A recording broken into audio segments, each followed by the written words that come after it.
बहुत बहुत स्वागत है आपका और बहुत बहुत शुभकामनाएं आपको आपके नए सॉन्ग के लिए। सबसे पहले क्या कहना चाहेंगे, बड़ा ही खूबसूरत वीडियो सामने आया है और बड़ी बात यह है कि एक दिन में ही शूट हुआ है। Thank you so much for having me here. Yes, गाना जो है वो लोगों को बहुत पसंद आ रहा है। आई थिंक लास्ट मैंने मुझे बताया गया था 25 लाख व्यूज़ ऑलरेडी हो चुके हैं in such a short span of time.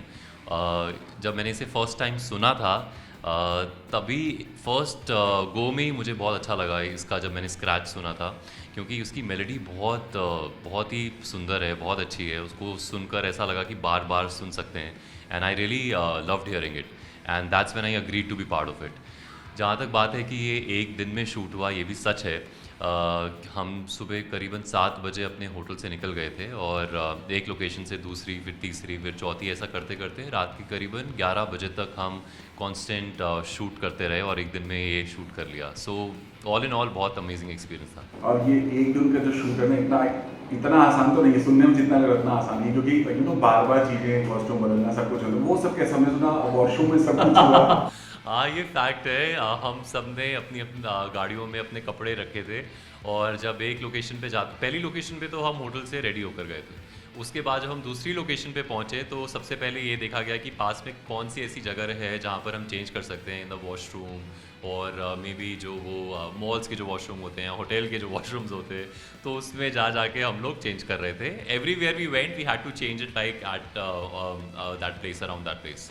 तो आई थिंक आपकी लाइफ का ये पहला एक्सपीरियंस होगा जब आपने ऐसा शूट किया। डेफिनेटली ये अपने आप में ऐसा, और वो भी दुबई में ऐसा होगा मेरे साथ ऐसा नहीं सोचा था, लेकिन ऐसा हुआ। चलिए श्वेता की बात करें, क्या कहना चाहेंगे, कैसा एक्सपीरियंस रहा है? और हालांकि पहले से ही अच्छी दोस्ती है, बट जी।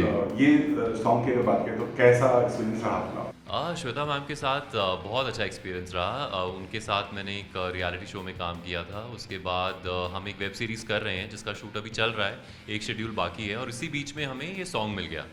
उनके साथ काम करके बहुत ही अच्छा लगता है, बिकॉज़ मैंने उनको बताया था फर्स्ट टाइम जब मैं उन्हें मिला था, तो एज अ फ़ैन मोमेंट होता है ना, वो हो गया था, बिकॉज़ उनको कब से देख रहे हैं, and she is what she is ageless beauty. ऐसा लगता है कि उनमें कोई चेंज ही नहीं आया है। She is just amazing, and I can add and say that she is a natural beauty. She is so good in her work, in her craft. और एक अच्छी चीज़ मुझे उनमें बहुत लगती है, वो ये कि उनके दिल में जो भी होता है वो उनकी ज़बान पर होता है, वो साफ साफ बोल देती हैं बिना किसी हिचक के। तो उनकी जो स्ट्रॉन्ग विल है वो बहुत ही तारीफ़ काबिल है, और उनसे बहुत कुछ सीखने को मिलता है। क्या आपने कहा ना, बहुत सीनियर एक्टर हैं, बट कई बार ऐसा होता है कि कहीं डर भी रहता है या कहीं कुछ तो रहता है कि थोड़ा सा प्रॉब्लम हो सकता है, ईगो भी होता है, कुछ ऐसा कुछ आपको feel हुआ? नहीं, मुझे ऐसा बिल्कुल भी फ़ील नहीं हुआ। वो बहुत ही अच्छा फ़ील कराती हैं, एंड बिल्कुल जो आप बात कर रहे हैं कि सीनियॉरिटी के साथ किसी-किसी में ईगो होता है, या वो मतलब एक अलग सी वाइब्स देते हैं, ऐसा मुझे कभी भी फ़ील नहीं हुआ। I always felt connected to her, और बहुत जेन्युइन कनेक्शन लगता है मुझे उनके साथ। हम बात कर रहे थे, ये समय जो है ना, ट्रेंड है गानों को लेकर के। जब आपको ये बोला गया कि इस तरह के गाने करने हैं, सबसे मन में पहला थॉट क्या था कि करना है या? गानों के टू बी ऑनेस्ट ऐसे ऑफर्स आते रहते हैं। बहुत बार ऐसा होता है कि स्क्रैच सॉन्ग्स मुझे भेजे जाते हैं, और मैं उनको सुनता हूँ सबसे पहले। तो एक गाना मैंने पहले भी किया है शूट, लेकिन वो अभी तक रिलीज़ नहीं हुआ, because there is some issue with the makers, their end, not from my end. एक मैंने किया था शंकर महादेवन जी का सॉन्ग, गणेश जी के ऊपर। वो वाला की भी मेरे को बहुत अच्छा म्यूज़िक लगा था, बिकॉज अजय अतुल जी ने उसमें काम किया था। So that was a very apt song for that particular genre. फिर बीच में जो आए वो मुझे इतने खास नहीं लगे, लेकिन जब ये वाला गाना मैंने सुना तो मुझे इसकी मेलोडी जो है वो बहुत अच्छी लगी, एंड लाइक आई सेड कि ये सुन के मुझे लग रहा था कि मैं इसे बार बार सुन सकता हूँ। और इसका जो मैसेज भी है, जो लिरिक्स है, वो बहुत एप्ट हैं कि तू पूछे या ना कदू मेरा हाल जदू मैं तेरे कोल सी। मतलब तूने मेरा हाल तब नहीं पूछा, या तूने मेरी कदर नहीं करी, तूने मुझे समझा नहीं, मुझे टाइम नहीं दिया जब मैं तेरे पास था। अब जब मैं नहीं हूँ, then you are thinking about me. और आई थिंक ऐसा बहुत रेलेवेंट है आज के ज़माने में, कि आज का जो ज़माना है वो इंटरनेट, फ़ोन, गैजेट्स और गेम्स, सो मच सो कि आप जिसे चाहते हो, जिसको आपको तवज्जो देनी चाहिए, जिसके साथ आपको ज़्यादा समय बिताना चाहिए, आप उसको इग्नोर करके फालतू की चीज़ों में अपना टाइम वेस्ट करते रहते हो। तो उस मामले में इसका जो मैसेज था वो बहुत स्ट्रॉन्ग था। तो I really love the lyrics, I love the song in terms of its melody.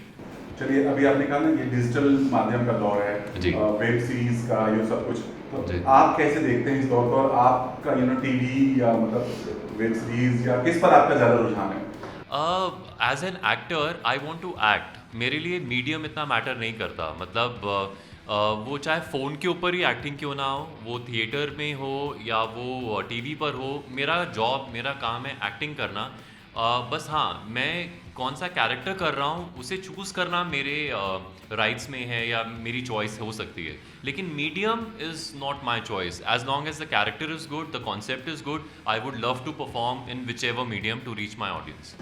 Lastly जानना चाहेंगे, कृष्ण का किरदार निभाने के बाद एक टैग, मतलब मैं एक टैग की बात से कर रहा हूँ कि ऐसा होता था इसी टाइप के रोल मिलने शुरू हुए, जी, इंडस्ट्री में है जी, बहुत सारे जी। एक्टर ने, उन लोगों ने ये भी कहा कि हमने ये गलती की है ऐसा करके। जी। आपको अपनी वो इमेज तोड़ करके वापस अपने सौरभ वाले किरदार आने में समय लगा, या फिर अभी भी आपको लगता है कि नहीं, वो अभी नहीं हुआ? नहीं, मुझे ऐसा लगता है कि इट्स अ ग्रेजुअल प्रोसेस। मेरे को बहुत इस बात से बहुत तसल्ली मिलती है कि मुझे ऐसे रोल्स करने को मिले, फिर चाहे वो कृष्णा जी का हो या महाकाली में शिव जी का हो, या फिर एकदम नेगेटिव कैरेक्टर चंद्रगुप्त मौर्य में धनानंद का हो। तो for me as an actor I was able to show different characters. As an actor, I was able to show different characters. I'm very happy about that, and I really hope and pray कि आगे भी ऐसा होता रहे। Challenge की बात मुझे इसलिए कम लगती है कि आज की ऑडियंस जो है वो काफ़ी जागरूक हो चुकी है, उन्हें काफ़ी चीज़ें पता हैं जो पहले के ज़माने में नहीं पता थी।